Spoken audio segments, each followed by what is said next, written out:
Bom dia! Vamos falar hoje sobre a composição dos materiais. Você sabia que a água da chuva, ela é uma mistura? Sim, ela é formada por água e gases do ar atmosférico. E a água do mar? Você sabia que ela também é uma mistura? Ela é formada por água e sais minerais. E o suco? Você sabia que o suco também é uma mistura? Sim, ele é formado por água e a polpa de alguma fruta. E o nosso corpo? Tem mistura? Tem. O nosso corpo, gente, ele é formado por infinitos elementos, tá? Por vários elementos químicos. E quando nós juntamos esses elementos químicos, ó, como o ferro, o fósforo, o oxigênio, eu formo uma substância. E o conjunto dessas substâncias é o que formará então as misturas, beleza? Então, ó, separei aqui para a gente avaliar o nosso esquema. Três elementos químicos: o hidrogênio, o oxigênio e o nitrogênio. Existem vários elementos químicos, tá? Na natureza. Então, eu separei esses três. Quando a gente fala de elementos químicos, para simbolizar e para facilitar o nosso estudo, foi designado uma fórmula química. Essa aqui, ó, tá? Essa fórmula química é para representar o gás carbônico. Então, toda vez que a gente que formos falar do gás carbônico, nós utilizaremos a fórmula CO2. O que isso representa? O C é o indicativo de carbono, de um elemento químico chamado carbono. O O é o indicativo de um outro elemento químico chamado oxigênio. Esse 2 aqui, ó, significa que a molécula de oxigênio ela aparece duplamente. Então, eu tenho duas moléculas de oxigênio. E aqui na letra C não tem numeração nenhuma. Então, quer dizer que ela apresenta apenas uma molécula de carbono. Então, para se formar o gás carbônico, eu preciso ter dois elementos. Um elemento químico chamado carbono e o outro elemento químico chamado oxigênio, sendo que esse oxigênio aparece duas vezes, em duas moléculas, tá? E agora, quando eu reúno esses elementos químicos, eu formo então, né, as substâncias. Essas substâncias, gente, elas podem ser divididas em puras ou compostas. O que seria uma substância pura? É aquela que é formada por um único tipo de elemento. Por exemplo, ó, O3. O3 é o símbolo, é a fórmula química do gás ozônio, tá? O gás ozônio ele é formado pelo elemento químico oxigênio, porém aparece três moléculas de oxigênio. Então, como é formado por três moléculas de um mesmo elemento, nós chamamos de substâncias puras. E agora a substância composta? A composta, quando ela é formada por dois ou mais elementos químicos. Então, aqui nós temos a mistura de elementos. Então, por exemplo, novamente, ó, o gás carbônico. Para formar o gás carbônico, eu preciso utilizar o oxigênio, que é um elemento químico, e o carbono, que é outro elemento químico, certo? E quando eu junto essas substâncias, quando eu agrupo substâncias, né, substâncias diferentes, aí formaremos então as misturas. Por exemplo, nós vimos no finalzinho do bimestre que o ar ele é formado por vários gases, não é? Então nós vimos, ó, a substância oxigênio, que é formado por duas moléculas de oxigênio, gás nitrogênio, formado por duas moléculas de nitrogênio, gás carbônico, que é formado por carbono e oxigênio, tá? Então, quando eu agrupo essas substâncias, eu formo uma mistura, que é o ar atmosférico. Um outro exemplo, água mineral.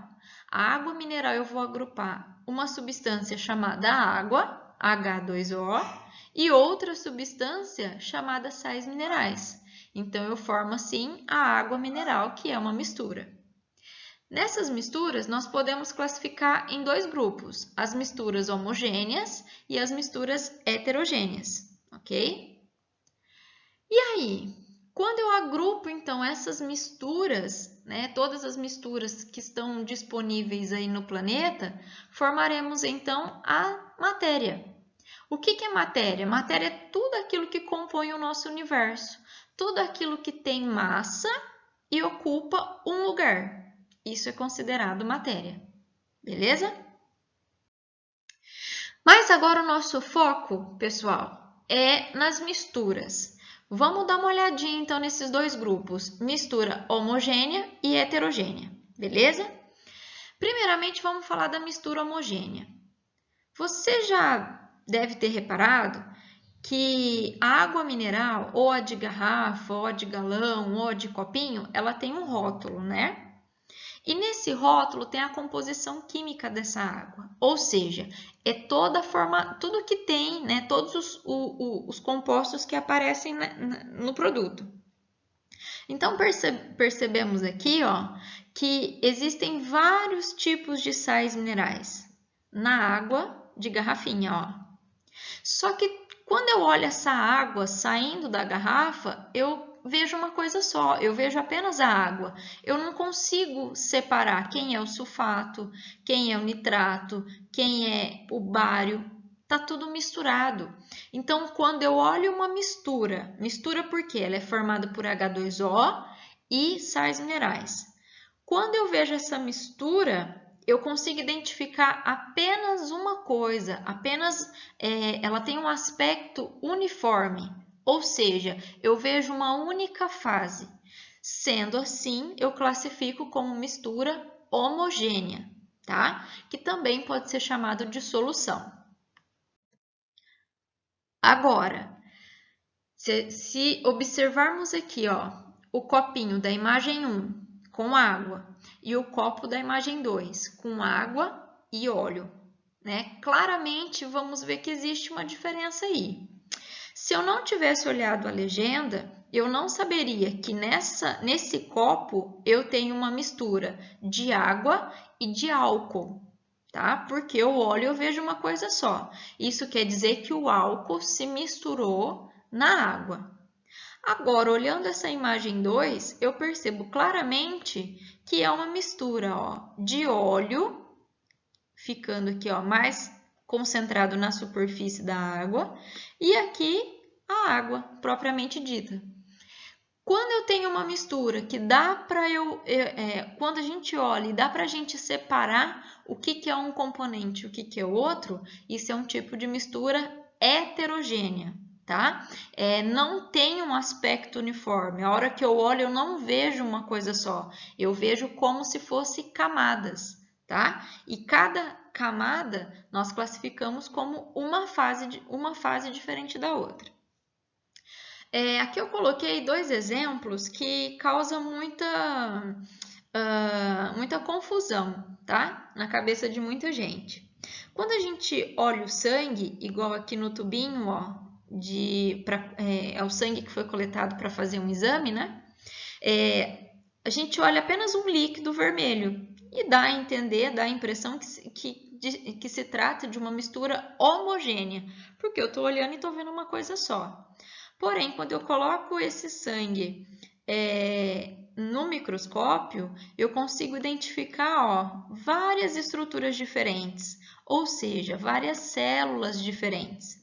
Então, eu consigo identificar que o nosso sangue ele é formado por vários elementos, por várias células. São os leucócitos, os glóbulos vermelhos, as plaquetas. Então, o sangue é uma mistura heterogênea também. Assim como o leite. Quando eu olho no copo, ó, eu tenho a impressão de se tratar de uma mistura homogênea, porque eu vejo uma coisa só.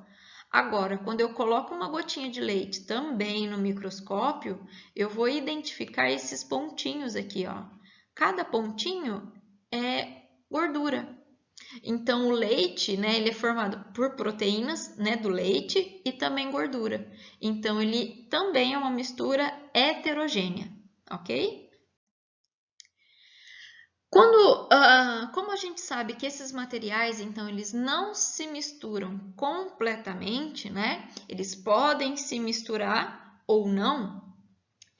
Existe uma propriedade, tá? Que a gente classifica para falar se está dissolvendo ou não na quantidade, num elemento. Por exemplo, a água. Então, eu sei que vários materiais se misturam com água, tá? E tem alguns outros materiais que não se misturam. Quando esse material se misturar totalmente com água, por exemplo, álcool e água, eu vou dizer que o álcool, por se misturar, ele é considerado, né, solúvel. Então, ele se dissolve completamente. Eu não consigo identificar álcool e água, ok? Agora, quando eu tenho um elemento, um material tipo óleo, e eu tento misturar ele com a água, eu vou perceber que o óleo ele não consegue se misturar. Ele pode até num primeiro momento tentar, mas depois esse óleo ele vai se concentrar na parte superior da água, por exemplo, tá? O óleo, então, ele é ele se torna insolúvel em água.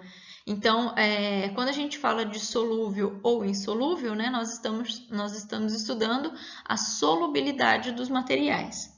Se dissolve totalmente, solúvel. Se não dissolve, insolúvel.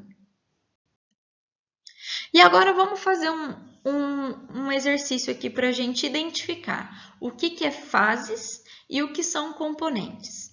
Nesse primeiro exemplo, eu tenho um pote e nesse pote eu vejo claramente camadas diferentes. E pela legenda, eu sei que a primeira camada ele é formado por água, a segunda de argila, a terceira de silt, a quarta de areia e a quinta de cascalho. Então, quantos componentes eu utilizei para fazer esse pote? Quantos ingredientes eu utilizei para fazer esse tipo de mistura? 5. Água, argila, silt, areia e cascalho. Quando eu olho nesse pote, quantas fases, quantas camadas eu estou enxergando?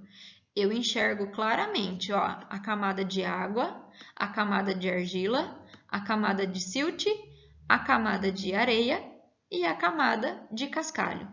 Quantas fases, então? 5 fases e 5 componentes. Vamos para o próximo. Aqui no copo eu tenho 3 elementos: óleo, água, areia. Quantos componentes, quantos ingredientes eu tenho? 3. E quantas fases, quantas camadas eu estou olhando, eu consigo enxergar nesse copo aqui, ó?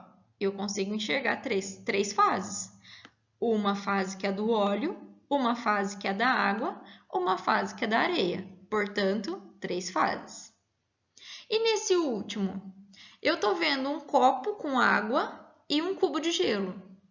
Se eu olhasse esse copo e sem olhar a legenda, eu não saberia que teria açúcar nessa mistura, né? Mas a legenda está me falando que a água, o açúcar foi dissolvido em água. Então, quantos componentes eu tenho aí? Eu tenho a água, que é um componente, e tenho o açúcar, que é outro componente. Então, quantos componentes? 2. Aí vocês poderiam perguntar, professora, mas e o gelo? O gelo, minha gente, ele não é feito de água. Nesse exemplo, nesse exercício aí, o gelo ele é a água solidificada.